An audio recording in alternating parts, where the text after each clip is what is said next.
Bien le bonjour, chers amis, et bienvenue à la prescription avec votre ami Dr Fred Lambert. J'espère que vous allez bien et en ce temps de juin et de grande chaleur que vous prenez le temps d'admirer quelques œuvres d'art. Et écoutez, c'est la dernière fois que je vais vous casser les oreilles avec tout ça. J'ai mon disque qui sort cette semaine, le 23 juin. Vous allez pouvoir vous le procurer sur toutes les plateformes. Le disque sort en digital. Sinon, il y a le lancement jeudi le 22 à 17h au Quai des Brumes, dans lequel on va vous accueillir, on va discuter avec vous. On aura des livrets qu'on va vous offrir en cadeau. Qu'on va vendre pour un prix très, très, très bas. Et pour ensuite faire une petite performance. Et l'événement est gratuit. Alors, on serait vraiment heureux de vous voir. Mais d'ici là, on a un premier extrait qui est sorti, un e-single qu'on dit dans le vocabulaire.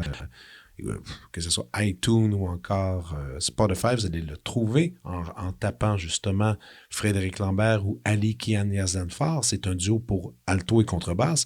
Et la pièce qu'on a décidé de sortir pour vous donner le goût un peu, c'est Esquenas del Sur, d'Efren Ocher. Ça, c'est le compositeur, mais je vais vous mettre l'histoire un peu. C'est donc vers la fin des années 1960, il y a des dictatures qui sèment la terreur et souffrance un peu partout en Amérique du Sud. Et on ne compte plus les récits évoquant les disparitions, la torture et la mort. Et ici, les plaies se renferment lentement. Les cicatrices de ces sombres années demeurent visibles pour plusieurs hommes et femmes traqués et pourchassés sans relâche par ces régimes autoritaires. Alors, plusieurs opposants au régime furent torturés ou assassinés, tandis que d'autres parvinrent à survivre. Et l'œuvre en question qu'on interprète, Esquenas del Sur, se veut un hommage à toutes les victimes qui, dans cette triste période, ont souffert de l'exil, de la solitude, de la douleur, et de toutes ces familles qui ont été brisées et qui perdirent un proche, ou à ceux qui risquèrent leur vie pour rejoindre leurs semblables et avoir un peu plus de liberté. Et donc, il y a quelque chose d'un peu imagé dans cette musique-là, où est-ce qu'on entend, on essaie de reproduire une certaine résilience, des fois c'est la fuite, le combat, donc c'est un conte, on pourrait dire ainsi, et ça dure environ 10 minutes. C'est une des pièces importante de l'album. On était très contents. En fait, c'est cette pièce-là qui nous a donné le goût de faire un disque. Alors, j'espère que ça va vous donner l'envie de l'écouter. Vous pouvez l'écouter dès maintenant. Maintenant, mon invité. Alors, j'étais très content de le rencontrer, de le revoir. C'est Richard Reed Parry, qui est connu comme étant un des membres d'Arcade Fire, mais qui est aussi un compositeur. On a déjà fait, moi et le Quatuor Molinari et Richard Reed Parry, on avait fait une collaboration pour Radio-Canada pour une pièce qu'il avait écrite justement qui essayait de prendre le cœur humain comme pulsation pour l'interprétation. On avait tous des partitions individuelles et on avait tous un stéthoscope attaché à notre poitrine et on devait suivre le rythme que notre cœur offrait et sans écouter les autres. Et ça donnait quelque chose de minimaliste, très rêveur. D'ailleurs, la performance, vous pouvez l'entendre sur YouTube et ça pourrait vous donner une idée. Vous avez simplement à taper Richard Reed Parry et Quatuor Molinari. Ça va vous donner un peu une idée du personnage qu'il est, de ses idées quand même assez originales. Et on a eu un beau moment de discussion. Alors, laissez-moi vous le présenter. Richard Reed Parry est l'un des membres d'Arcade Fire. Multi-instrumentiste, il joue notamment de la guitare, de l'accordéon, du piano, du célesta et de la contrebasse. Il fait également partie du groupe Bell Orchestre, avec entre autres Sarah Neufeld et Tim Kingsbury. Travailleur acharné et prolifique, Richard a collaboré et joué avec un éventail exceptionnel d'artistes, notamment David Bowie, David Byrne, New York Phil, Neil Young, Kronos Quartet, The National, LaLaLa Human Steps, Spike Jones, Sufjan Stevens, Nico Muhly, The Unicorns, Islands et bien d'autres. En 2014, il sort son premier album solo, Music for Heart and Breath. Durant la pandémie, a étudié le japonais et a composé des musiques de films telles que The Nest. Il a également sorti et interprété son opus folk sonore en 2 volumes, Quiet River of Dust.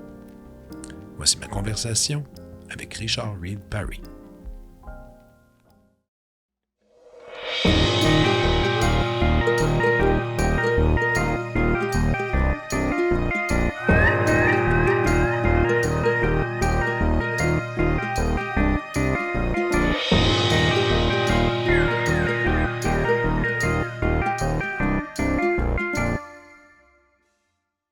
So you had a racquetball? Is it me or? Squash. Oh yeah, you play squash? Yeah. Nice. Yeah.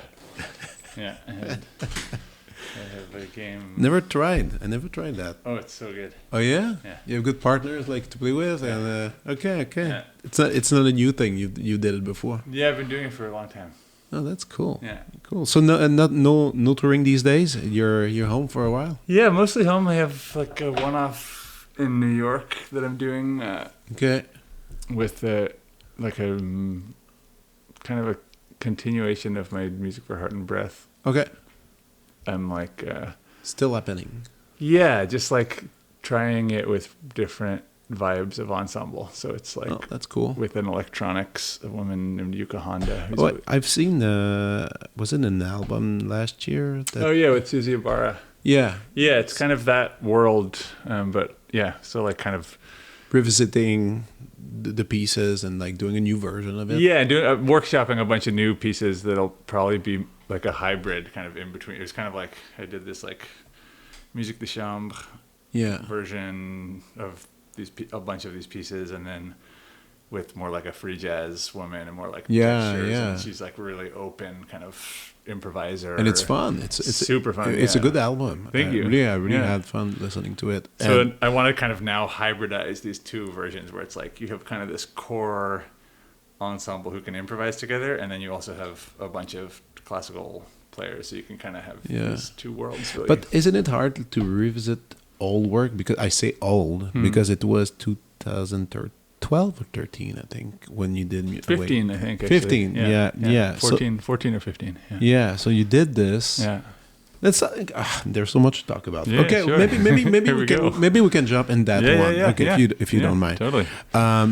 When I remember when the album came out, and I'm not the only one. Everybody was surprised because I know, like, labels have a hard time, especially in classical music. Yeah, and then Deutsche Grammophon happened to release that album. Yeah, your face is on. Yeah. And everybody, what's going on? Yeah. And I knew you were very creative outside of the band and doing a bunch of things. There was the Bell Orchestra and then other things. But it was still a surprise for me that you wrote for that combination. Yeah, it was kind of a statement. But but how all this happened? I'm just curious, how did it happen? Kind of quite organically in a certain way, but then also it's, there's like the context of the band obviously just like opens doors of people, if you show any interest or any sign of being able to branch out or being multifaceted or, being able to straddle different musical worlds. For me, I mean, I think en general, these things can happen, and in fact, especially in classical world, people within the classical world, especially programmers and people in labels and just like in the bigger kind of infrastructural world of it, are always looking to try and connect to musical worlds outside of classical music, because it can be such a, it can be to its own, I think regretfully it can be kind of too self-contained sometimes. Yes, and is. People are always trying to reach outside and figure out, okay, how do we interface with the bigger world at large? How do we interface with pop music? How do we interface with jazz music? Like, it just, how, this whole modern paradigm of like the boundaries not, quote unquote, not existing between genres, and yet but that they still do. Yeah, exactly. They still do, exactly. But it's like all the walls are still there, but it's like there's doors between all the walls now. Yeah, exactly. Yeah, it's and well so said. I think just obviously the success of the band being what it was at the time, and I had Bell Orchestre that was, this kind of 1 foot in class, like kind of a foot in classical aesthetic and instrumentation. Not really, it wasn't really classical music, but techniques and players and I remember I saw Bell Orchestra a few times, and the title of the band also is so related of what you're doing. Like it's a lot related to poems, symphonic. I feel in the structure of pieces. Sure, it's the idea. There's a storytelling happening in one piece. Long pieces, long format, and it can mix well. And also, like you did a show with the MSO not so long ago. Recently. So long ago. Recently. Kind of full circle. And you did a few times with other orchestras as well. Yeah, this kind of continues. Do you like it? Yeah, it's wonderful. It's for us, we have to be so much more precise. It's like we kind of started the band in this way of like we want to be able to like use classical aesthetics in certain ways, like just kind of borrow where we want to, but let it be as rough as we want to, and also play in rock clubs and like use rock moves, but like not for show, but for just being able to, just being people who were raised in different ways in classical music, one way or another. Me, not me as a performer really, but like I was always kind of bordering it and listening to loads of classical music. And Sarah was like really classically trained, and Pietro was in orchestras his whole life. So it was like, it wasn't like we were these classical players trying to break free, but more people who loved classical music, but also just loved everything. And we're like, let's just harness all of these sounds and not worry about it. And not, it wasn't like an attitude thing, but it was like, let's just feel free to follow this wherever we want to, and so why am I saying that? Oh yeah. And so, circling back to this, this performance that we did with the MSO last year, this was like a record. We made this record that was mostly improvisation at the time, and then kind of went back, recomposed aspects of it, rearranged aspects of it, but left a lot of raw, first time ever playing it was while we were recording it, elements, and then went full circle, orchestrated that, wrote that all out, put that in the format so that we could play it with orchestra. So all these random, asymmetrical, single occurring or repeating, but in weird ways, kind of musical events, then were set in stone, and then were being played really precisely by the orchestra with us still at the middle of it. So it was like it's a handful to do it with the orchestra. And when we do it on our own, we can still do, it's one piece of music. It's 45 minutes long. Yeah. There's no breaks. It's just like one long kind of line of music that has a lot of dynamic arcs and crests. And it worked because I saw a bunch of videos of rehearsals happening, and it seems it works beautifully. Yeah, it's marvelous. Yeah, and it turns the orchestra. The orchestra isn't improvising. There's a few things that are loose and kind of aleatoric and chaotic, but it's mostly quite through composed for the orchestra as far as the arrangement goes, and for us as well. It's like extremely precise with a few things where we can improvise for a second, the orchestra kind of waits for a signal, and then we connect with the conductor again and continue again all as one. But it's mostly very, very scripted, very scored. But when we do it on our own, we can be really loose about it. It's like, okay, now let's move on to the next section. Okay, now let's do this. Keep going with it. But there's no like, keep going when you're playing with the orchestra. Like just do that for a while. Just keep rolling with that. It's such a slow beast in terms of how it learns versus a small ensemble. I totally agree. Yeah. And so let's just go back to the Deutsche Grammophon thing. So when you said the band opened some doors. So was it just basically the label being, hey, do you have any pieces? No, all the pieces existed by the time I sent it to DG, just like thinking. So basically through Bell Orchestre, we toured with this band called The Clogs. That was Bryce Dessner's, kind of very similar to Bell Orchestre, kind of certain rock aesthetics, certain chamber music aesthetics, and does it still exist, that band? Not really. It doesn't officially not exist, but it's not really active. Okay. But we discovered each other while Arcade Fire was on tour and the National were on tour, and we played in the same venue one day, and we met each other and we'd heard each other's rock bands and we liked each other's rock bands, and we were both aware, oh, you also have this like really interesting chamber music kind of quasi chamber music, quasi rock side project, and I was a fan of Clogs and he was likewise a fan of Bell Orchestre, and so the two of us connected and we're like, oh, we should play some shows together or do something, and then we did. So Clogs and Bell Orchestre toured together a bunch, which was great.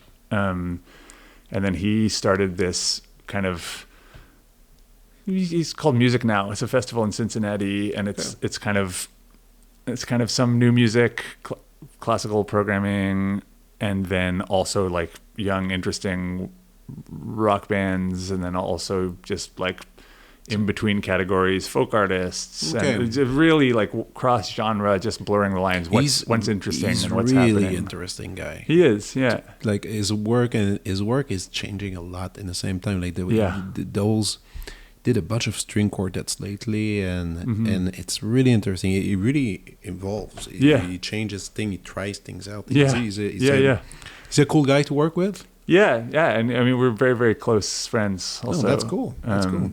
But so basically, he started this festival, Music Now, and when he started it, the first year he invited Bell Orchestre to come play. That was sort of in the same time that Clogs and Bell Orchestre had been touring, and so we played the first year. And then the next year, he said, "Come, do something. Like, do whatever you want. What do you want to do?" And I didn't.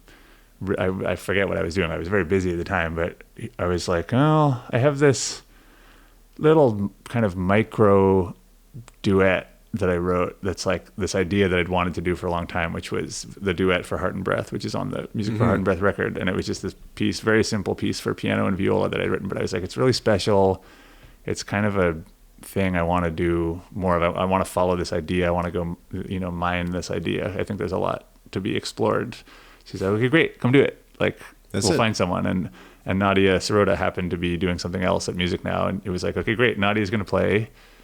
And you can play, and there, you've got a little piece. We'll just put you on there's like a kind of variety program. Really? Yeah. Okay.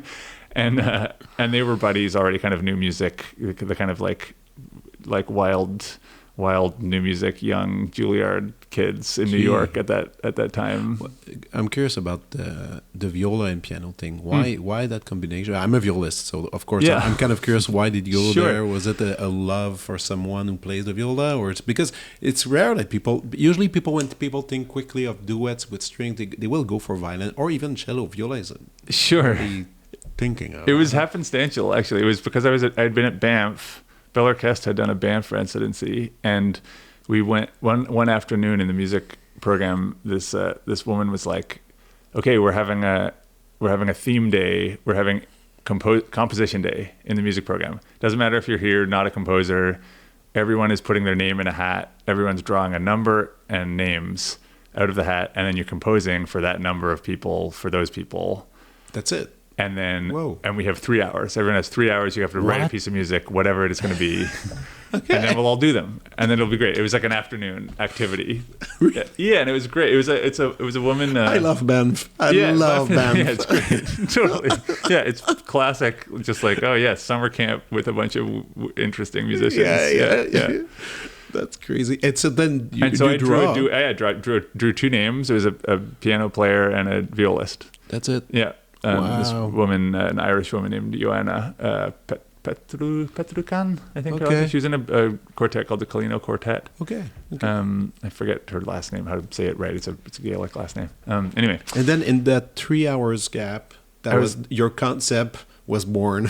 I already had the concept for a while. I was like, I need to write music that is based on heartbeats and breathing. And I knew, I was like, one day I want to write some kind of really delicate kind of chamber music that's quite spacious but that just uses these like very organic principles to guide it. I think there could be something there. And then that was when I was in university, and then all of a sudden I got out of university, and like within a year, all of a sudden Arcade Fire was touring the world and everything was crazy and my life was like moving quickly. And so all these other dimensions of my musical life just got like totally fell to the wayside. And it wasn't ever my plan. Like I loved being in rock bands, but it wasn't like, this is my plan for life. It was just like a thing that I did. It just happened. Yeah. And I mean, we were taking it seriously. It wasn't that we didn't want anything to happen. But I wasn't like my only goal in life is to be in a rock band. I had all these kind of dimensions musically that I was exploring, you know. Which is true. I mean, I did a little deep research on you, and like it's crazy. Like your family is super artistic. Yeah, Both parents. Yeah.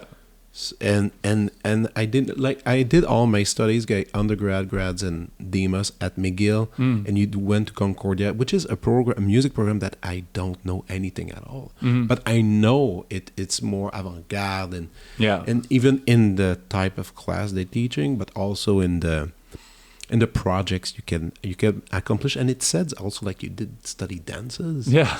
I was like substituting, you know, mandatory courses for contemporary dance courses because I was just like, oh, this is where I want to be. So just drifting over. Are you serious?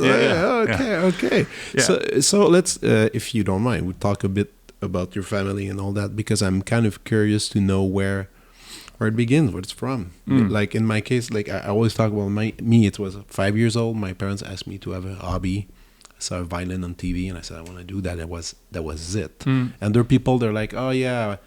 Like great player said, like they were in a music class and there was no one who wanted to touch the bassoon. He said, "Well, I'll take it," and now they're like a virtuoso. There's stuff like, but in your case, there was so much art around you. Was it tough to make, or not hard, like to make your personality around that, to pick exactly what you wanted to do? I mean, in a weird way, for better or for worse, like I never really did pick what I was going to do in a certain way. I was just sort of in a certain way. I knew, like from high school, I guess I knew just like music was by far the most important thing to me, but I didn't have one instrument that I was really good at in music. I played some piano. I had taken some drum lessons. I was like learning some guitar in high school. Then I started teaching myself the electric bass. And I just loved music. I was going to shows all the time. I had grown up in this family of folk music, but very folk. Yeah, very folk. My dad was this kind of incredible archival mind of old folk songs, like in the kind of oral tradition kind of way, where he would learn songs from other people all over the world and just knew hundreds and hundreds and hundreds of songs. So you probably went with him in a bunch of folk fest and stuff. Oh yeah, like my whole childhood. Yeah, it was, and he was in this incredible band, this folk band that were kind of infamous in a very small Canadian folk world called the Friends of Fiddler's Green. Yeah, I've seen that. Yeah, and so that was just my environment, was very, very musical, but it was never. And I took piano lessons from a young age, but it was never like, no one was ever like, you need to be a musician. It was just like, oh, piano is a great thing to have. And there was all this music around me. So there was no pressure of performance, no competitions, no stuff like that. No, there was like a lack. It's funny. I've been thinking about this in the last couple of weeks, coincidentally, but like there was never a particular focus on like, you have to like strive to be the best at anything. It was really not a competitive family in that way. Almost like both my parents were so deeply passionate about different dimensions of art and kind of folklore and music, but folk culture in ways that expanded beyond music. And my dad was an actor and a professor of theater, of medieval drama, and this kind of deep academic in a certain way, but not in the typical way where like he wasn't lost in books and reading. He was doing things, and he was making that his academia. So he was mounting huge outdoor 500-year-old plays from the British Isles, like morality plays from the Middle Ages. Yeah, okay. He's like a medieval scholar, but he wasn't just into reading books about it. He wanted to do the plays. He wanted to learn to speak Middle English, and he wanted to involve all his buddies and get them in. So I was growing up in this environment where it was like just like living art and living kind of. So he was having fun doing accents and like all that. Yeah. He was British, my dad, and he had all these kind of dialect British accents he could do. There's so many out there. So many, yeah. Wow. So did you act? a bit? I mean, no, but that wasn't your thing. It was it was in my dream, but it wasn't it was my dream. It was in my genes. It was in genes. Yeah, no, but exactly that's what I mean. Like, as you said, music still was the big interest. It was the big interest, but I didn't. It was like somehow the lack of competitiveness or even lack of focus, you could say, in my family. It was like it was just assumed. I think that we were me and my sister, like, were around all these things. We were being submerged in interesting, beautiful, fascinating, profound, wide-reaching, artistic worlds and microcosms. I think it was just assumed we would find what interested in us and we would follow that one way or another. And my sister got really into theater and is still really into theater. So your sister's in theater, yeah. You're in music. Anyone else? No, just the two of us. Yeah. So it wasn't. But it wasn't like. So you didn't have like I don't want to say traumatic, like thinking about like wanting, I like science, but in the same time, no, it was. I mean, I have that now. I'm like, what am I going to do with? Really? Are you serious? I mean, no, it's all no, but my struggle is that I'm still compelled in all these directions. They're all within music for the most part. Yeah. But like I'm still like, oh, should I study jazz? Like I could get really deep into it. Like I wasn't interested in jazz whatsoever until maybe like 6 or 7 years ago. And then I went so deep. Well, what happened to go in that path? I started living part-time in New Orleans because I was working on an Arcade Fire record in New Orleans. Okay. And so I was living there for like part-time for like a couple of years. And it just all of a sudden I understood something that I hadn't understood before. It's a crazy place. Crazy place. And there's something very real that has to do with a spirit of music that is very alive there. Yeah. It's not just like a city with a lot of bars where there's a lot of music. It's like something. It's there, but behind that, is something where it's like, no, this is a place where everybody knows the songs, even if you're not a musician.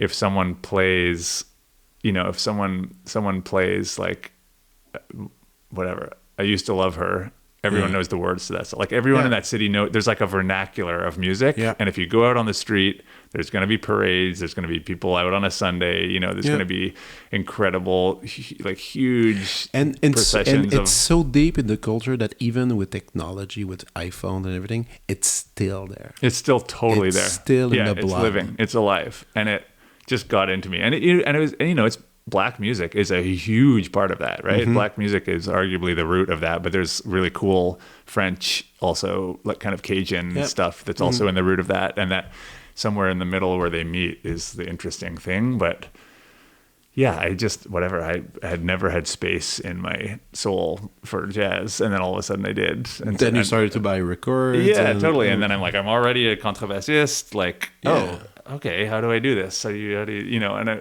it's like, not like I'm starting a new jazz career, but I just like, as I get older, you invite in different dimensions of music into your life. Of course, but even for your writing, all the rich harmony you can get. Sure. For chords, anything, like just studying it is so fascinating. Yeah, absolutely. And just the approach of that, it's more of a community-based thing, and people bringing different musicality to the table. And, in any kind of music, people bring different musicality to the table. But in jazz music, it's so much more wide open than in many things, That's pretty cool. And it's about this commonly held language, I think, is part of what I learned being in New Orleans, and part of what struck me was like, I grew up in this folk family where everyone knows all the songs. And if I go back, I was born in Toronto, and if I go back to Toronto, and so much of that community is still alive and they're still singing all these songs, and those songs live in me, and they're not really around me much of the time. But if I go back, it's like that, there's this little pocket of people that just know all these songs, and there's something so spiritually rich about that. And it's a shared experience. It's about togetherness and people knowing all these songs and all singing them together and finding something in that, And it's a very unique experience from there, because there's not so many other places in the world where you can have that. I've never been anywhere like that. I don't think. No. Definitely not Montreal. And as you said, yeah, there's like small groups, small community maybe that happens, and you can meet them as it's folk fest, but in a city, a complete city where it vibrates. No, I think you find it like in little towns in like Ireland or in the Maritimes. Oh yeah, you're right. You're right. You still get these kind of, and in Quebec as well, I think, but it's like tiny little places where you get fiddlers and people that just get together and can just play together. Quebec, there's one place is Saint-Côme, Village de Saint-Côme, where it's basically all the traditional music from Quebec is there. And seriously, I think anybody there can sing or play or anything. Right. So that happens. It's part of the deal. And it's the culture. So okay.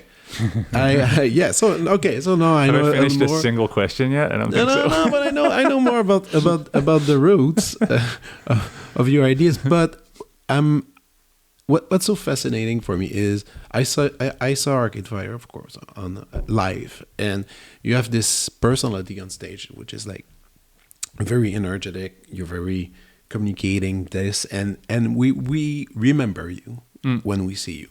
Then you have those other projects who are so, I don't want to say shy, but so intimate, but I don't know, like you said, you just said like earlier, like spiritual experience and all that. I think it's funny to see you on stage with the band being that person, and then when I listen to the Quiet River of Dust, which is so far from that.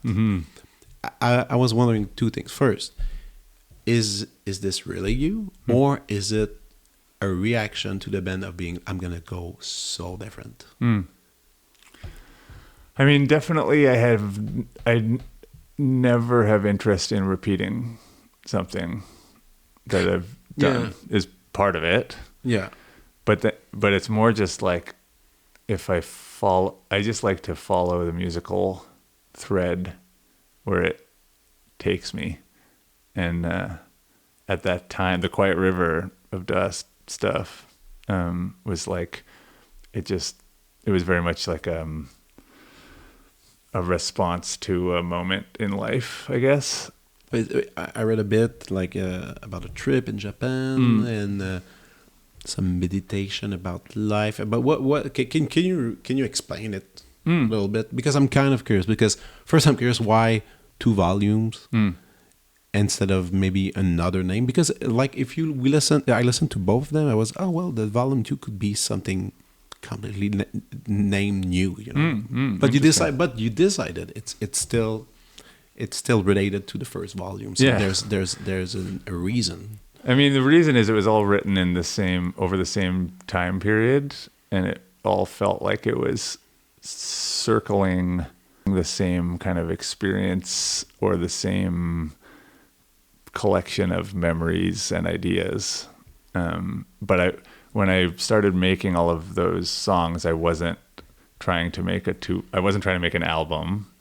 I wasn't trying to make 2 albums, and I didn't even know what I was doing. I was just following a musical thread. So it was kind of come home from this trip. It was after the end of the second Arcade Fire album's tour cycle. So after kind of a year of being on tour here, there, everywhere, all over the world, on, doing that thing, being in this gear, this like rock performance gear that's so sort of loud and adrenaline and having this profoundly quiet, introspective experience that felt kind of like it connected to my past, connected to my father, and the music that I grew up on, and it was just like songs started appearing. Oh, and I got a nylon string guitar, which I'd never played before, and it was like, I wasn't taking lessons, but it was like, if I sit here and fiddle with this is the kind of playing that starts to happen. I start to, kind of finger pick, and these little, anyway, just music, these little songs started to emerge and feel compelling. And it was like, this feels like a little world of songs. But I was just kind of casually writing these things. And then actually, interestingly, once again, Bryce Dessner, him and his brother their band, The National, was curating a festival called All Tomorrow's Parties. And again, he was like, come do something new at All Tomorrow's Parties. Whatever you want to do, like do it. And I was like, oh, I kind of have these kind of weird quasi folk songs I've been working on. He's like, okay, great, come do that. And then actually I ended up doing, by that time, the Music for Heart and Breath album already existed, I think, or was Yes. It was finished. It might not have been out, but it was finished. Oh, okay. And so we did this kind of Music for Heart and Breath, all of the pieces or most of the pieces with, because all of my, like lots of my musical friends at that point were at that festival. So it was like, oh, okay, Why Music is there, and Owen Pallett's there, and Aaron and Bryce are there, and Nico and Nadia are there. Nico Muhly and Nadia Sirota are there. That's true. And You work with Nico. yeah, he's also a really good friend. He's great. Yeah, he's wonderful composer and wonderful creature. And so it was like, okay, we're doing Music for Heart and Breath, but I'm also doing Quiet River of Dust, and I was also doing this. I did this kind of electronic, kind of electroacoustic electronic composition that was for boom boxes strapped to bicycles that were circling around the audience. And I was like, okay, we're going to do that too. I was doing all these things, and Bryce was just like, great, like do all the stuff that you want to do. Just, all of the outlets, all the creative outlets. Anyway, but so it was because of their invitation that it really firmed up all of those songs. It was like, oh, I have to present these. These aren't just like these quiet little It's real things. I have to perform these. So how do we do this? And then, had ideas about how I wanted to do that. And then I want to be like super didactic about what the narrative of these records were, but there was a narrative there, and it was kind of like these two worlds. It was kind of like spirit world and earthly world. And the idea of, and in this trip to Japan, I went to this place accidentally that's called the River of Death. That's like a pre-Buddhist. It's a little bit like the River Styx or like the Bardo in Buddhism, but it's pre-Buddhism and not based on anything European. And yet there's this idea of this river that divides the world of the living from the afterworld, and it's this particular river is a place where children who died before their parents went to await some kind of judgment of whether or not they would move on to this afterworld or not, which I just found really compelling and strange and very, very Japanese in many ways. And I just kind of, it connected for me in terms of thinking of all of these songs that were kind of drawing on memories of my dad had passed when I was a teenager. And it was kind of drawing on sort of memories of having grown up in this world of folk music and collected songs and all of this kind of memory based art, but that was living art, but it's only living by being carried by the people that are carrying it. And the idea of just like being a child growing up surrounded by that and that world disappearing kind of just because of the passage of time and people passing, and some kind of loose analogy connecting that to this idea of like children being a child being in the middle of a river between these two worlds, and kind of or a parent being in the same situation. Same position, yeah. And I wasn't super didactic about this being this story and then this happens and then this happens, and it wasn't that at all, but it was kind of like meditative songs on like the earthly experience and sort of loving the place that you're in and being just totally awestruck by the beauty and the magic of the world that you're in, and then also knowing that in the seed of life is death also for all of us, right? And in everything we're made of is still going to be here when we're gone. It's just not going to be us anymore. Yeah. And yet it is, and yet it's not. And so kind of those ideas, kind of cyclical nature worshipping ideas. I grew up, like my parents were quite pagan in a lot of ways. Oh yeah. So a lot of sort of nature. Are you spiritual? Do you practice? Are you because you talk about Buddhism? Do you practice in something, or you have some interest, of course? Yeah, I mean, I wouldn't say I practice anything. I was raised Quaker. My mom was a Quaker. Okay. And so that's what I identify as, but it's not very active. Mm-hmm. But Montreal, there's a few. very small community, but okay. But they meet at the community center actually. Yeah. Nice. Yeah, I didn't know that. yeah. But Ottawa, there's a much bigger one. Toronto, there's a much bigger one, and I went to high school in Ottawa and grew up in Toronto, so I still go to those ones when I go back to this. Is it sentimental, or it's still in your core? Like you still, how can I say that? Like in my case, I was raised Christian, of course, as most of people in Quebec, and Catholic. Catholic, yeah, Catholic, and I saw the falling of it. Like I remember when I was a kid, it was packed. Church were packed, and I was an altar boy. I played, I did it all, and then everything fell apart. Like my parents stopped going. Yeah, sort of over one generation, right? Yeah. And did you notice such a thing? Yeah, I mean, it's dwindled as well. It's also, I mean, Quakers are Christian, but it's like, it's sort of it's the most like left wing part of Christianity, kind of least dogmatic, most kind of social justice oriented part of Christianity. It has dwindled for sure. It's still there. Yeah. But it's shrinking. It's like the numbers aren't really replacing themselves. Let's talk about music then. It's gonna be a big question, but it's a question I like to ask to people, because as music is your big interest, what exactly music represents for you? I know it's a large question, because like I was talking with a good friend of mine, a colleague in my quartet, and I asked him, I said, why music? He said, it's very simple. When I was a kid, I couldn't find people that I relate to, and when I started doing the conservatoire, studying music, I find friends, the group of people I liked, and he liked the people, and because of that, he stick to it, and then music was kind of the reason being there. I have a totally different reason, but I'm kind of like in my case, it's weird. Weirdly enough, is for me, it's the only real mystic is music. Yeah, it's really a real mystic. When I look at other composers, like old ones like Mozart and Beethoven, and then where we are today, I still don't understand. I mean, I understand the music itself, but I don't understand how it's possible that a human being can have that knowledge and create such beauty. And for me, that's my spiritual experience. And I still think it's the reason why I do music is because I still don't get it. Sure. And I love it. Yeah, that's the essence of something very big right there. Yeah, but I'm curious your view on it.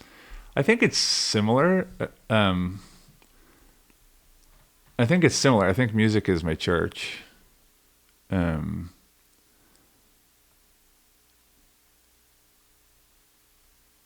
I still identify as Quaker, but Quakers, when they worship, they just sit in silence, and there's no hierarchy. None. No. Really? Okay. Yeah, there's no leader. I mean, there's organizational leaders who are, power to decree anything, or in Quakerism, and that fits me very well. That fits my kind of way of relating to the world very well. Anyway, I just bring that up again because, not to dodge the music question, but because it doesn't get in the way of music.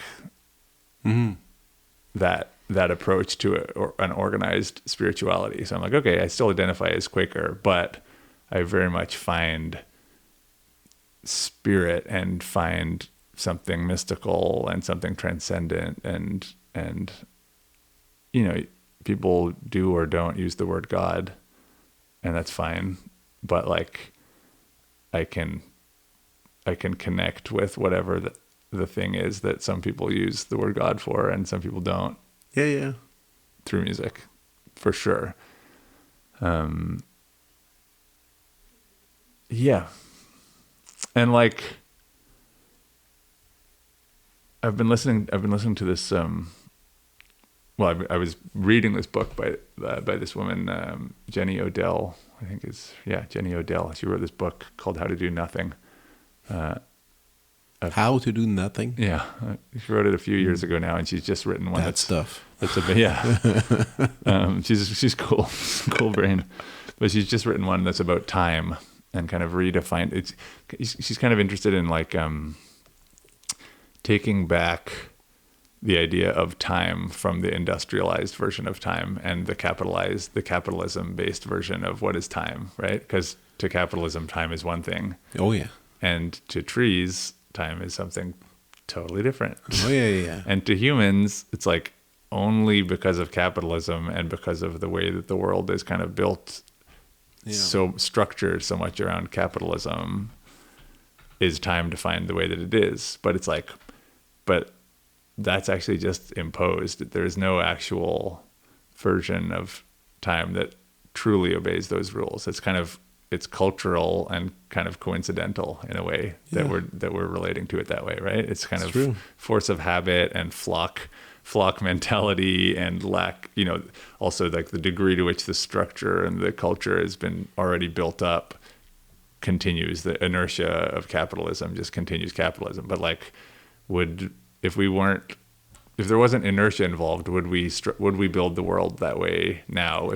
If each generation got to rebuild everything anew from scratch, would it be capitalism right now? Doubtful. Yeah. It's just kind of because of inertia, you know what I mean? And because so much is built and the structures are there, and okay, we live in this kind of buildings, and this is the way that the world works, and the markets, and blah blah blah.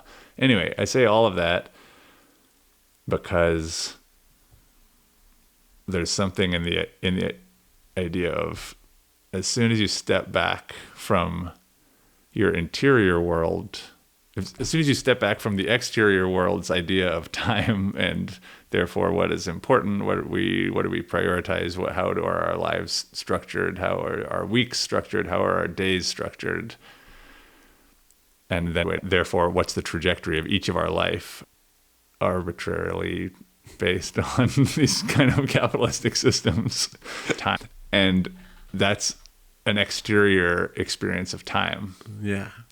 And if we pull back from all of that as individuals, and what's our interior experience of time, and therefore what's our experience of, like, where does one's own purpose in the world change once if just for a minute, just for an hour, if you divorce yourself, ironically, just for an hour, you divorce yourself from time, the rules of time, what does it become inside of you? It's like, there's something quite transcendent in renegotiating your relationship to time and your priorities. And there's something in music. This is a very long way around to the answer.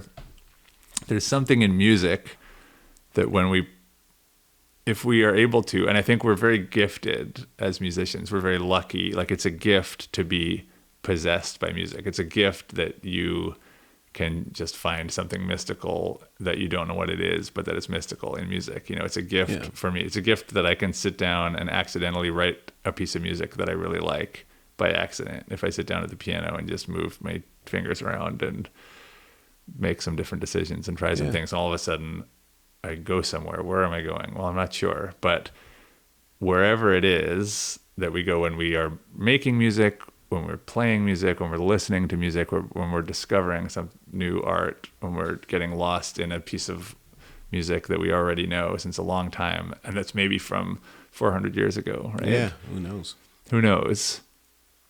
We're renegotiating our relationship to time, and we're totally reclaiming it as something that is not connected to the capitalistic structures in the world. And we're totally reclaiming it as not defined by the herd mentality or by the inertia of the world or by the infrastructure of what we know as the world around us.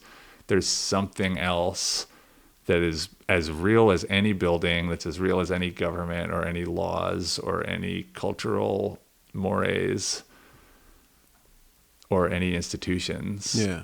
a piece of music, it's like a good piece of music is indestructible, right? Like, and any piece of music, like And a also, good song it's just like, that's going to last longer than any building that we have. A good song, forget about it. That's here forever. forever. And it can be owned by everybody. You know what I mean? Like, there's something so mystical in the fact that a piece of music can exist that completely transcends the physical world, completely transcends time as we know it and as we define it, and can completely transcend all the rules, all the laws, all the everything. It's and we have to remember ourselves that music itself is an art where there's no judgment as a listener.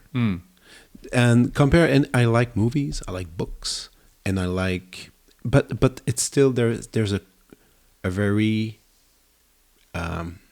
narrow idea, like someone is trying to tell a story. Sure. It's narrative. But even like your album Quiet River of Dust, for you means probably something else for many people. Sure. And it's the cool thing I think about it. It's I can do the hell I want to do with that piece of music. Yeah. Any piece of music. Yeah, it's fluid. So it's it's a rare art where you can have that. And I think that's why people love music. That's why everybody listens to music, and that's why they have like nostalgia feelings about that. Then it becomes like another thing, and anyway.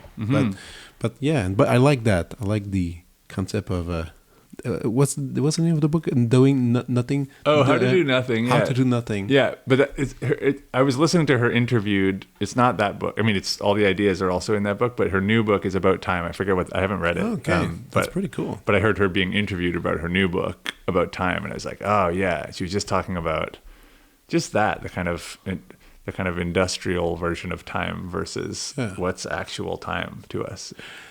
What's your creative process? I'm kind of curious because you create with bands, so then it's a different thing. Everybody has one thing to say and can get complicated, but you seem to like it too, because like you have two bands. Can we say like clearly that you have two bands with the Bell and Arcade? Yeah. Okay. So then you have your solo stuff.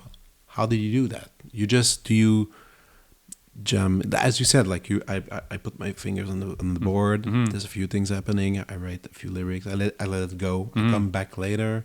Or as the viola and piano piece in band, where there's like rules. Or do you create a set of rules for yourselves?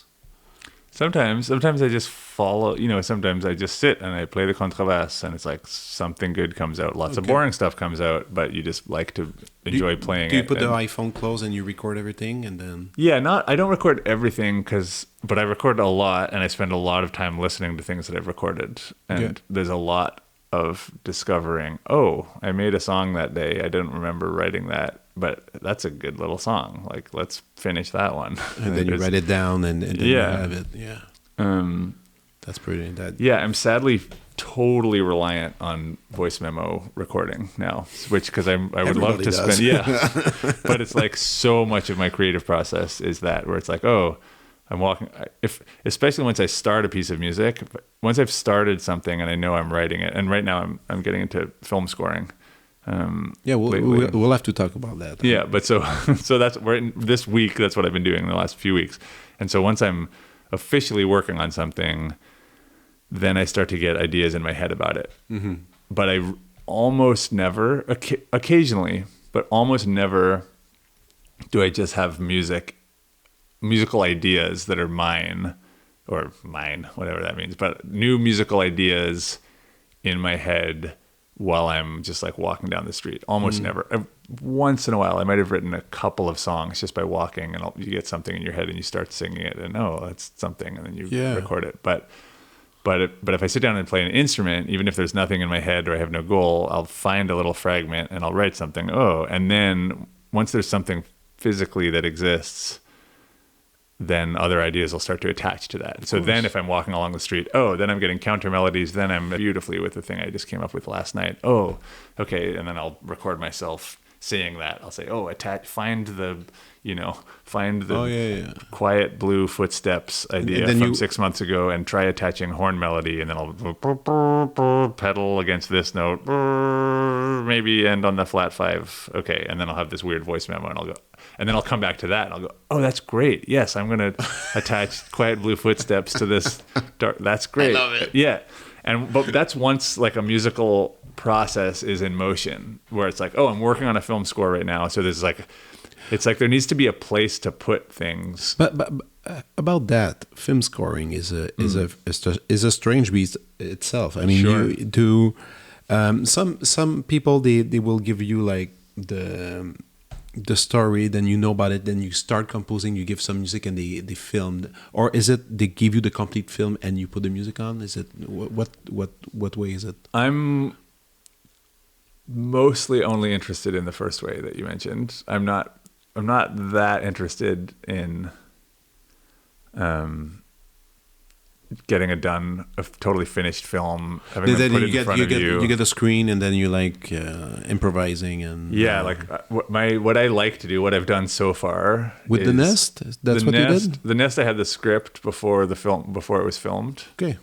He approached me. He loved the Music for Heart and Breath album, and he was like, "Okay, I'm writing this film. I listen to this record constantly while I'm writing this film. Will you do the score?" And I was like, "Well, sure. Like, come knock on my door when you've got a film, and we can talk about it." That's very nice. Thank you.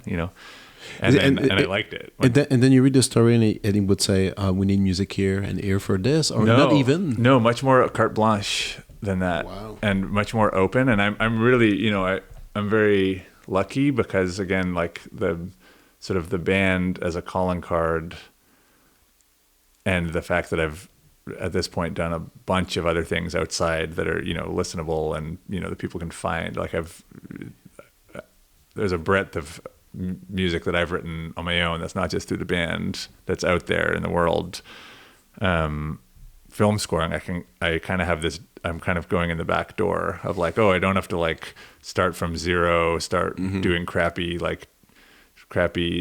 whatever student films and crappy advertisements or whatever, learning the craft of like film scoring or TV scoring. It's like, no, I know how to make albums. I know how to write songs. I know how to write compositions, and like, I know how to like work with an ensemble to play a composition I've written. I know how to make a record better once I've started a record. You know what I mean? Like I have all these skills where it's like, while I was learning those skills, I wasn't trying to be the end goal of those things at the time wasn't, I'm trying to be a film composer and this is how I'm going to do it. But that's kind of how it's ended up. And actually, when I was in high school, I really wanted to be a film composer, and I just didn't know how to get there. And when I was in university, I actually did score some kind of student films and some. Do you like films to watch? Yeah, I love cinema. Yeah, absolutely. Cool. And Sean, Sean Durkin, who made The Nest, is like a very incredible cinema artist. Like he's really, it's a good film. Yeah, it's a very good film. He's very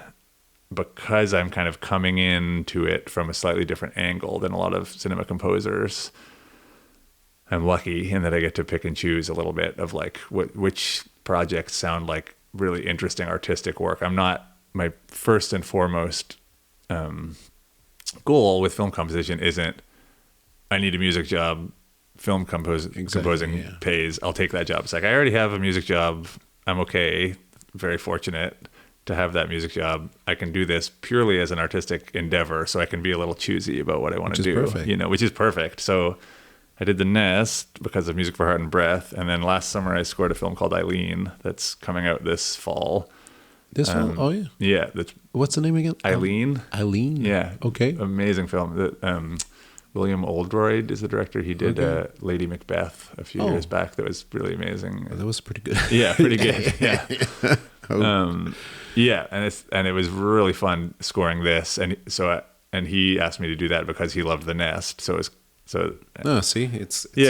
now I'm doing the next film by Sean Durkin, who made The Nest, and it's like, okay, this is starting to snowball in a really nice way of just picking projects that are interesting. And all of them are coming to me at the script stage. That's perfect. Where I can say, oh, this story fundamentally interests me, and as long as it's well made, that's going to be great. It's so you much know? fun. I can imagine you having the script, you read it, then you have like, a little idea. Yeah, and so that's what I've been doing. So, which is how I want to do it. It's quite fortunate where it's like, I can, once I've read the script, I go, okay, I get the feeling of this, and I can just make music in the dark. I can just say, I'm just going to make a bunch of music, because the ideas phase of music is the easiest part for me. Finishing things is much more difficult for me, but I have ideas. What do you mean?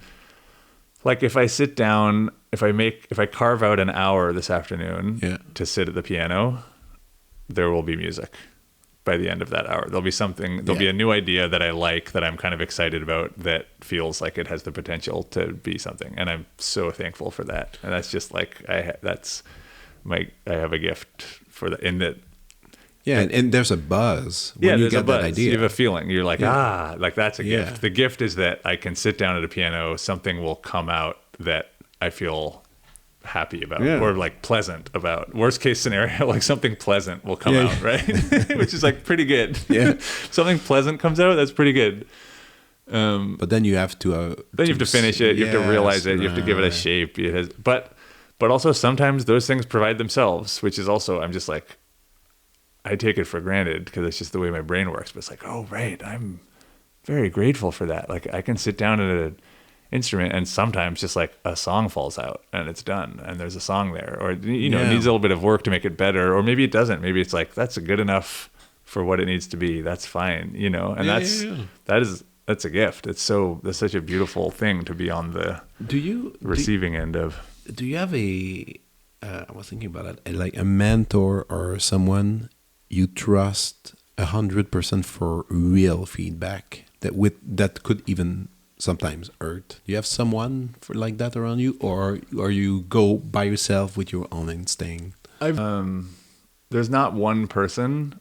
It's funny with me because what I do musically is so broad and I'm kind of straddling different genres and doing different things at different times. So I kind of reach out to different people at different times, depending on the project. What the project, where it's like, I'm not going to ask this, this incredible, whatever, chamber music composer friend of mine for feedback on the Quiet River music necessarily, but I'll ask Aaron or Bryce from the National for feedback on that stuff, because they totally get that spirit, and then Bryce will also totally give me feedback on classical stuff, and we've actually like collaborated on a big orchestra, kind of string orchestral piece together, where it's like we're being each other's critic because we're handing each other sections of music that we're trying to write together in a back and forth way, and I'll do a thing and he'll be like, he'll add things or take away things, and I'll be like, like, why has he done that? Why has he taken that away? And then you give it enough time, and you're like, oh no, that's great,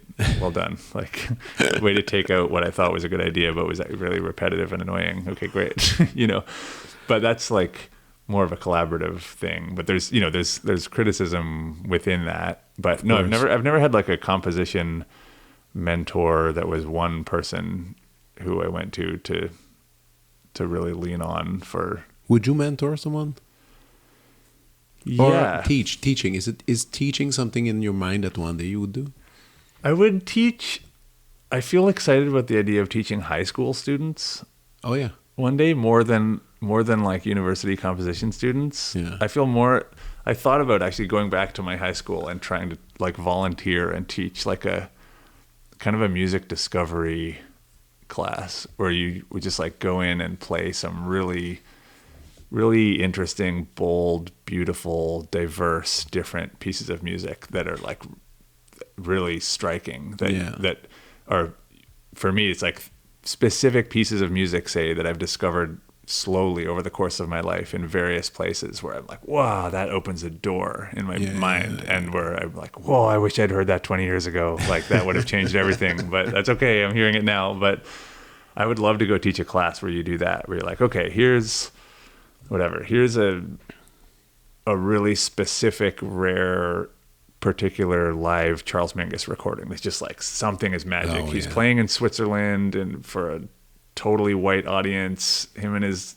band are like smoking on stage and talking jive talk, like just super like vernacular speak. And there's something in the recording that just like puts chills down my spine. Why? I don't know, but let's listen to that. Really striking. Okay, now let's switch the channels. Let's listen to something from La Mystère des Voix Bulgares or something like, whoa, new tonalities. If you haven't heard that stuff before, this just like totally opens your mind. Okay, now let's pivot. Let's listen to early Aphex Twin selected ambient works or something like this, where it's like just like strong creation of a space, like a little sonic musical world, or that they probably don't even know it exists. Yeah, exactly. Course. Now let's listen to, you know, some old field recording, you know, something from like the anthology of American music. Like let's listen to an old blues song from Deep South. It might be fun because all the music in the world. Yeah, I mean, it's a less relevant course now because we do have the access. It's not less relevant. I think it's relevant because there's too much. Most of young kids don't know where to look. How do you navigate it? They don't listen to album anymore. They listen to songs. Yeah. That's as crazy as that. Yeah. I did like a few conferences in high school, and I'm like, hey, what's the last album you listened to? Everybody was like, the album? What are you talking about? Right. I'm not listening to an album. Yeah, that's wild. I just picked the song I like and I put it on my phone. I'm like, oh, okay. That's so wild for me. That's crazy. Totally. Yeah. But that's the reality now. I was thinking about that. So you're on the road. The road could be tough, touring and all that. But you enjoy it. You like it, right? I don't love it. Yeah. Could be rough. I could definitely do less of that. I like adventures. I like travel. I don't love touring. Like traveling quickly through a lot of places. Yeah, because that's touring is like it's not travel. It's not normal travel. It's all the worst parts of travel with very few of the best parts. Yeah, but traveling itself is fun, of course. Like discovering new places. Sure. You like the stages. But is there like a comfort zone where you are happier? Like studio, like home writing. I think I need a little bit of everything, which is why I am the person I am. It's like, I need to play the contrebasse. I also need to play the guitar sometimes. I need to play the piano sometimes. Sometimes I need to play the drums. Sometimes I need to just fool around with an instrument that I don't know how to play to see what sounds come out. You know, sometimes I need to play with electronics. Of course. So you like different things. Yeah. Sometimes I need to be in another part of the world. Sometimes I need to stay at home for a long time and not be forced to leave my house, or it makes me really grouchy. Hey, I was wondering. Sorry, I'm jumping to That's okay. You said not so long ago that you did work on an album with Dallas. Oh, good. And you were thinking or you were going it's to about complete to be finished. Yeah. Really? It's almost done? Yeah, it's like seconds away from being finished. But I made it longer. I made it take longer because I've been inviting all of these musical friends of his to sing on the final song. Okay.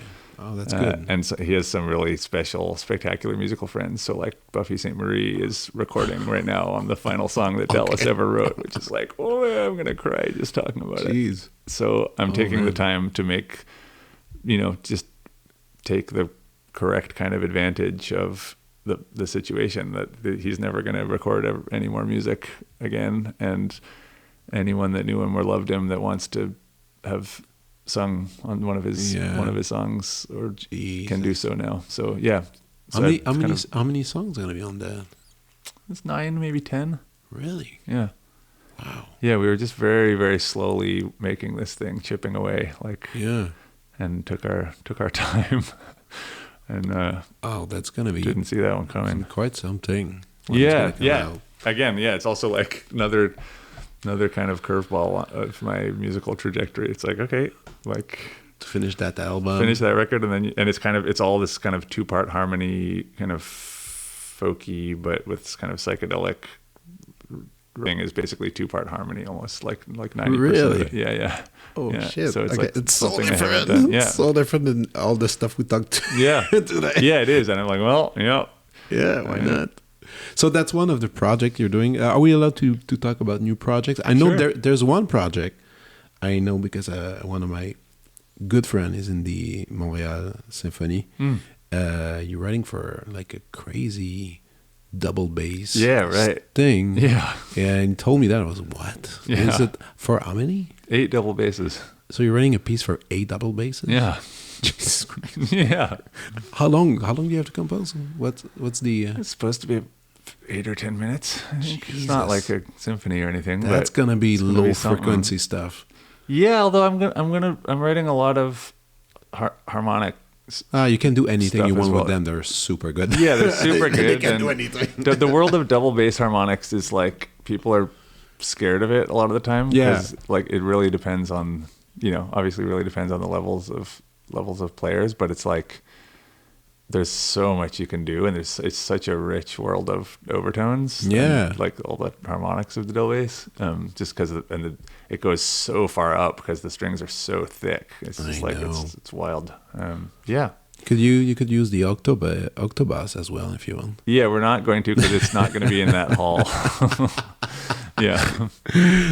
So there's that piece. Yep. Have you started yet? Yeah, not bit, like on paper, but in my hands. Yeah. Cool. What else? What's happening? Currently scoring this film called The Iron Claw. It's that Sean Durkin directed. That's amazing. Cool. That's myself and Pietro Amado, the French horn player from Bell Orchestre, that are working on that together. Scoring a film that Shannon Walsh is directing, that her and my wife Laurel Sprangelmeyer wrote. The two of them conceived it together. It's kind of half documentary, half fiction about this amazing couple who live in the Midwestern U.S. and built a castle and lived a really mind-blowing life.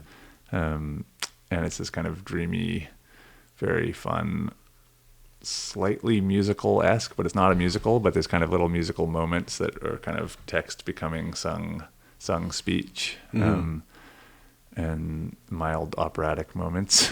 Yeah. Doing both of those things, finishing 2 more volumes of Quiet River music. Okay. That are both sort of 2/3 of the way finished, not quite finished.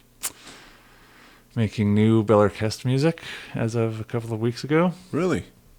Yep. And then making another Music for Heart and Breath record that's Really? Okay. going to be kind of, half classical players and then half just really varied players. A couple of drummers from New York, drummer percussionists from New York City, and a organist who lives in Berlin, and a really diverse crowd of people, but there's something really special coming together, kind of musical world that's in between chamber music and with sort of more modern ambient techniques brought into the mix. Cool. Yeah. Excellent. All right. So now it's time for la prescription. Oh, yeah.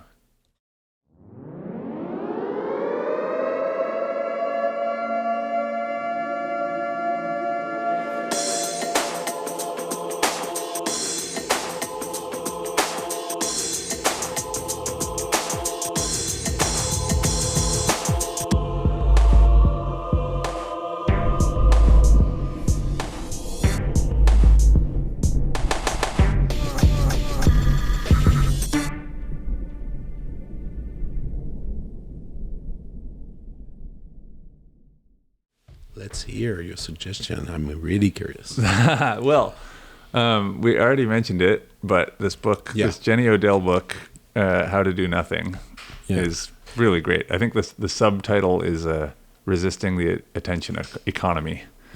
And I'm not super big these days on reading political books, and it's not primarily political, but there's something inherently political about that, obviously, resisting the attention economy. But just a really intelligent and beautiful and kind of soulful, like heartfelt exploration, intellectual exploration of allowing ourselves to get off the grid a little bit and get out of the attention economy, right? Out of this weird cycle of looking at your phone, looking at your computer, like always being engaged in something that is being fed to you, and kind of reclaiming a certain amount of personal space as not belonging, just because the amount of kind of personal space and nothingness time has just been so eaten, like aggressively eaten by this new medium, all of the Marshall McLuhan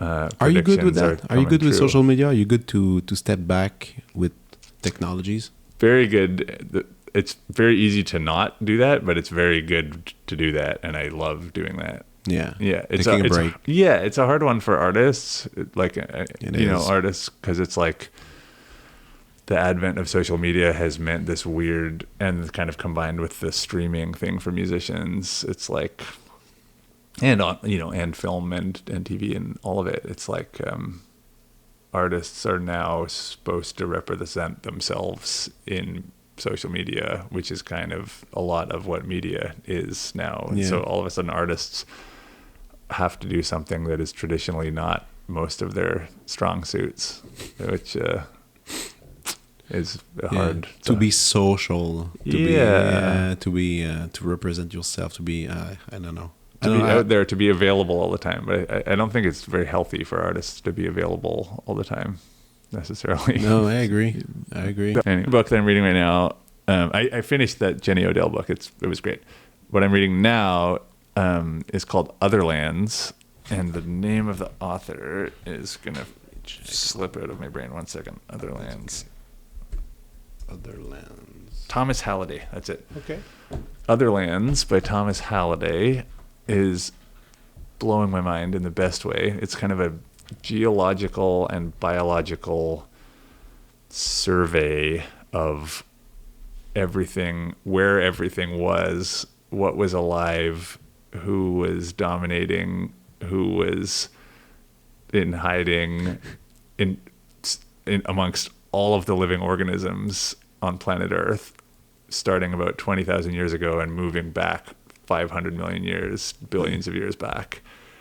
And it's totally amazing. So it starts 20,000 years ago and then moves back and back and back and back. And so every chapter begins with, where are the continents now? What has moved? What rivers have turned into mountains? What mountains have disappeared? What lakes have dried up? What is the centerpiece of what are the centerpieces of life? Like, where is everyone so it's more gathering? A science book, or it is, with but a it's storytelling? Yeah, but it reads almost like fiction, where he's describing the creatures. He's like, talking about the camels that used to live in the cold desert of North America, where you're like, and then things separate, and then things join. And anyway, you just start to get this sense of the world as this amorphous series of blobs all squishing into each other and very slowly changing shape, and things arising, and then things becoming extinct, and then an asteroid hitting the Earth, and most everything dying very, very quickly, and all that's left is birds, and then a few tiny mammals, and then those mammals become all the mammals. Just these kind of populations of huge, huge 9-foot-tall bears living on short, stubby-legged, very woolly horses, and then eating them out of extinction, and then those bears going extinct because they ate too many horses, so there's no more horses and there's no more bears. Okay, moving on. We should say the subtitle being the Otherlands: Journeys in Earth's Extant Ecosystems. Yes, that's right. So it goes in circle. Looking at what has been here before and then what is not here anymore, and it's like, looking at that has been the fact forever.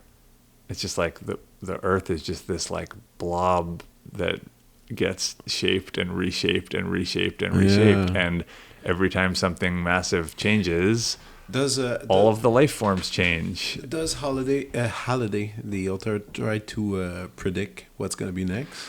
No, and that's kind of what I'm enjoying about it. Is it's not, inherently, obviously, there's something prescient in talking about things going extinct over and over and over and over again, and that's kind of the nature of the world, and it doesn't take the pressure off of, hey, we've got to get our act together as humans or it's over. But you're like, there's something profoundly relaxing about it, where you're like, humans aren't going to be fine if we don't get our act together. Exactly.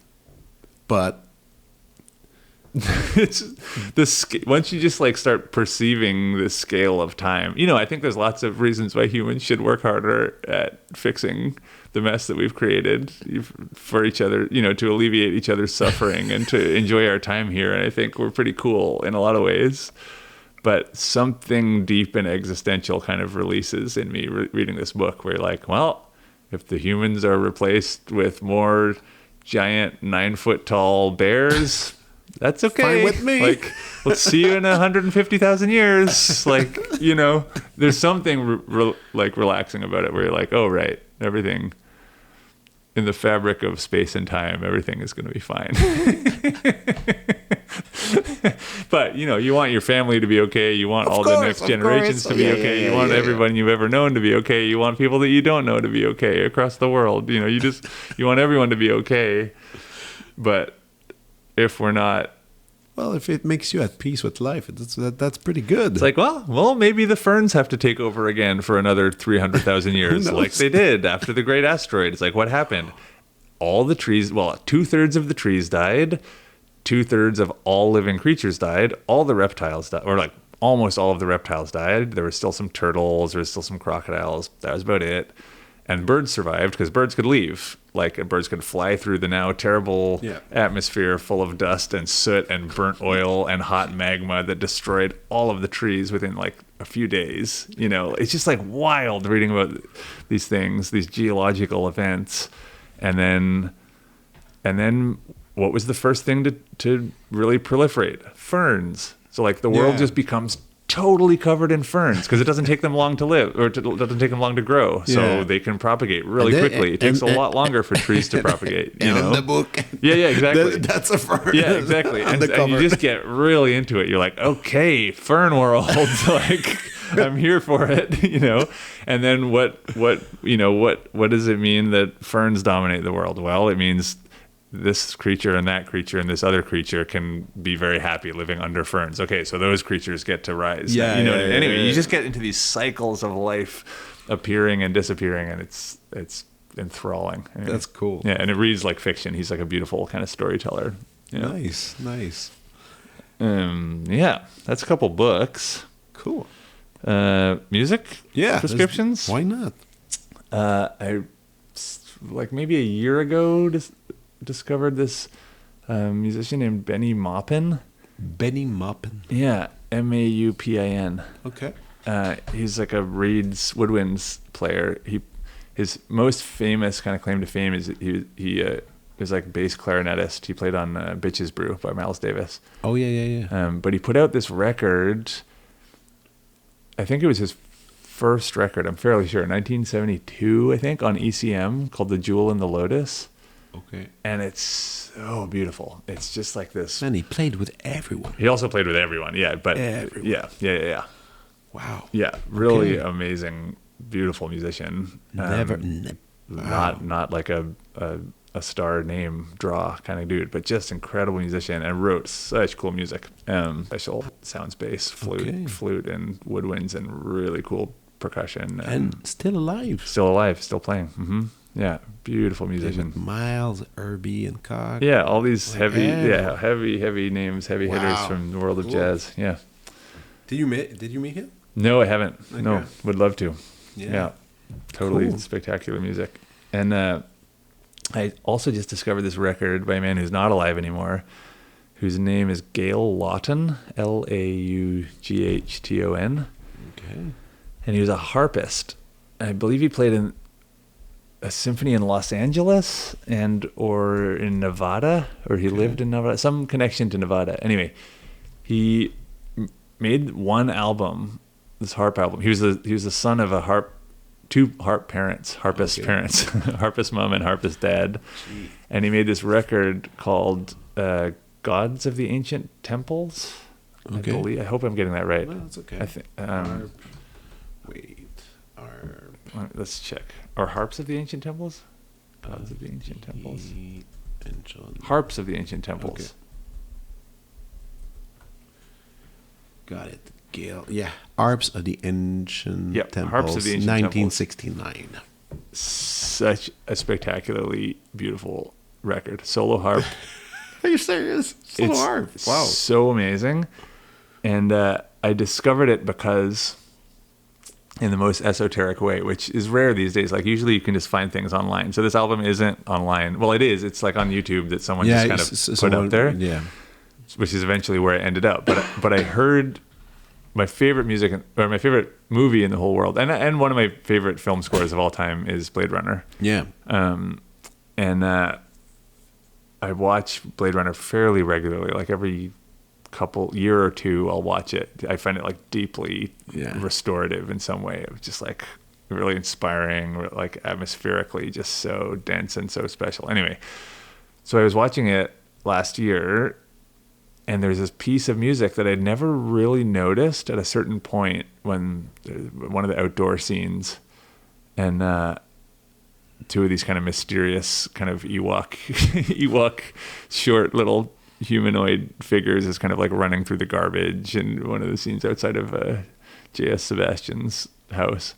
And there's this little fragment of the most like rapturously beautiful harp music, just this really cool kind of modal tonal space. And I was like, hang on, what is this music that's playing? Because it's kind of like a diegetic music, like you feel like it's coming from somewhere in the neighborhood, kind of it's coming out of a radio or coming out of the street or something, but it's not, and it's not on the soundtrack. It's not the Vangelis music. It's not on it. No. Okay. And for some reason, this was the first time I had noticed it, and I was like, what is this music? It's so beautiful, but it's really subtle. It's kind of like mixed quietly and in the background, but it's like, wait, this is spectacular.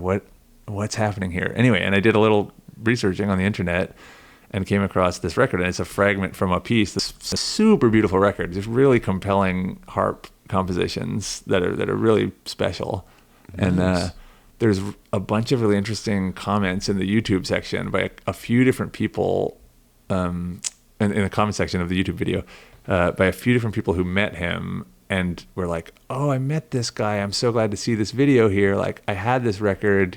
He sold it to me out of the trunk of his car. He was playing a show in Nevada or in Las Vegas, I think one of them was saying. Anyway, there's a few people, all of whom were like, this man was so lovely, and he would just play these solo harp shows and then sell records out of his car back in the 60s. And I was like, just discovering someone like that where it's like, never heard of him in my life. And I'm a pretty like archive-y kind of guy. I look for, I'm really interested in music. And it's probably like, it was picked in the movie. They decided like to have it for like small. How did it get there? It's the only thing that's not Vangelis that's in the movie, and it's like why, how, and why. I mean, it works. And it's really named well, at the end though, like at the end in the. Yeah, but I never looked because it was Vangelis made this score. Yeah, of course. It's the Vangelis score. There's no like songs that aren't. It's all kind of a known. That's crazy quantity, or you think it is, and then you're like, hang on a sec, I just discovered there's. Is he still alive? Gil? No, not alive anymore. Gee. Anyway, that's a recent musical discovery that I'm very thrilled by, and I've been listening to it nonstop in my house. I love it. That's good. All right, is that it? Do you have other stuff? You good? I'm good. You're good. Yeah. Hey, I was wondering, do you have any type of art? Do you have a artistic bucket list of things you want to accomplish that you're not done with? Yes. You want to share one or two? Sure. I say that because like it's something, who knows? You see something on the microphone and maybe someone's going to write to you and hey. Yeah, I mean, most of the things aren't like, they're not things that I'm not doing because they're mostly like, oh, I haven't gotten my act together to finish this thing, or to it's not.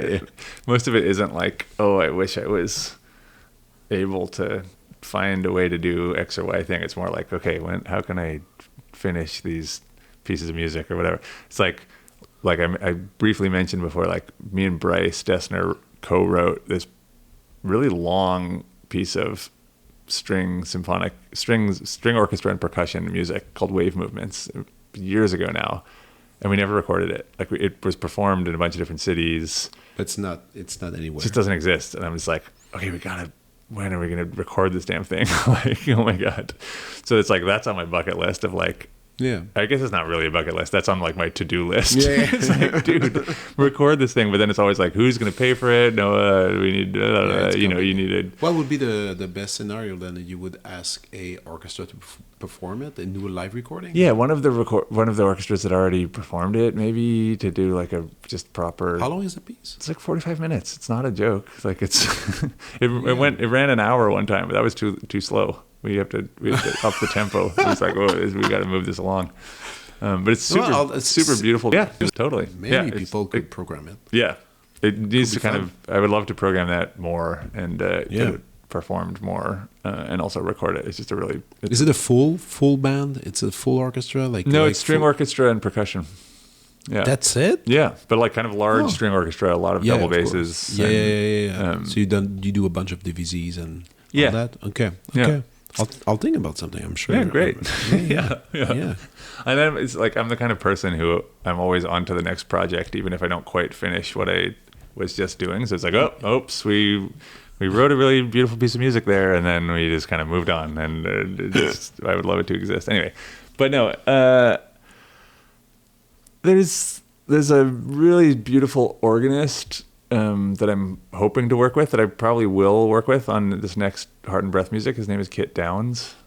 Kit Downs. Yeah. Okay. He's put a couple of records out on ECM. Where is he? He's in Berlin now, I think, but he's British. But just this beautiful kind of improviser, jazzer, but organist will play like these Baroque organs and do these really beautiful kind of just like harmonically, tonally, really interesting pieces of music.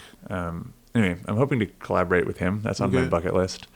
On next phase of Heart and Breath music, where it's kind of playing a real old school organ, Baroque church organ, but kind of getting these very modern, kind of beautiful, complex synthesizer like tones out of organs, like really beautiful atmospheres. Where I'm like, oh, can we do this? Can we do like a non-synthesizer synth record here or something? What else? My bucket list is just about time, really. I'm just like, can someone give me just like 10 years to go and sit and play double bass and be completely undisturbed? That's on my bucket list. Yeah. To have time. Yeah.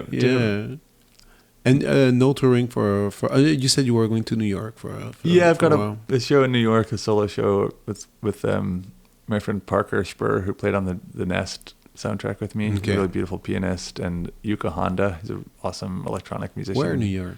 This arts venue called The Shed. It's Shed. Kind of a more recent place, been open for a couple of years. Never heard of. Okay. We're performing in Brooklyn or Manhattan? No, Manhattan. Okay. And we're performing in a recreation of the Karl-Heinz Stockhausen first ever surround sound dome that he built for the Osaka World's Fair in 1976 or 70. At the same concert, the same venue. You're gonna do that? No, but they've recreated this dome. The dome in the Shed, kind of up at the top of the Shed. I'll check this out. I'll be in New York with my quartet in the fall, so I'll go check that out. Oh, cool! Yeah, that's a cool project. Yeah. Wow.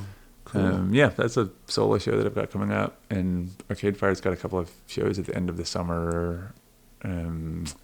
But I'm mostly up to my neck in film score composition for the summer. Awesome. And finishing this record that I was making with Dallas, and writing new Heart and Breath music. Nadia Sirota has recently embarked on a kind of new branch of her career where she's learning conducting and getting really deep into conducting. Plans for this next cycle of Heart and Breath compositions that she's going to kind of be a central conductor, but who also plays sometimes. You say cycle because is that the thing? Like Heart and Breath is the concept where a bunch of new pieces will be included in it.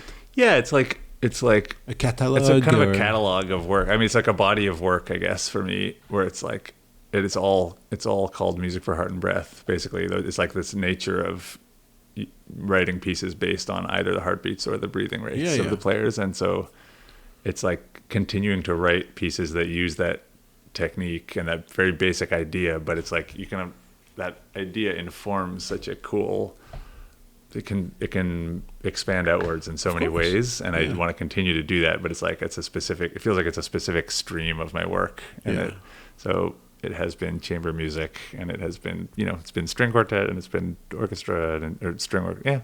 Yeah, string orchestra. String orchestra and winds as well. So I guess kind of full orchestra-ish. And a double bassoon. yeah, totally. All right. Hey, thank you so much. It was a lot of fun. Thank you. Yeah, bye. Vous venez d'écouter La Prescription avec Dr Fred Lambert. À l'animation, Frédéric Lambert. Réalisation, montage, recherche et bons conseils, Olivier Chamberlain. Au logo, Joël Vaudreuil. La musique, le groupe Crabe. Jérôme Minière, Philippe B., Ben Chemy, Guillaume Beaulieu et Vincent Vertefeuille. Merci d'avoir été à l'écoute et à bientôt.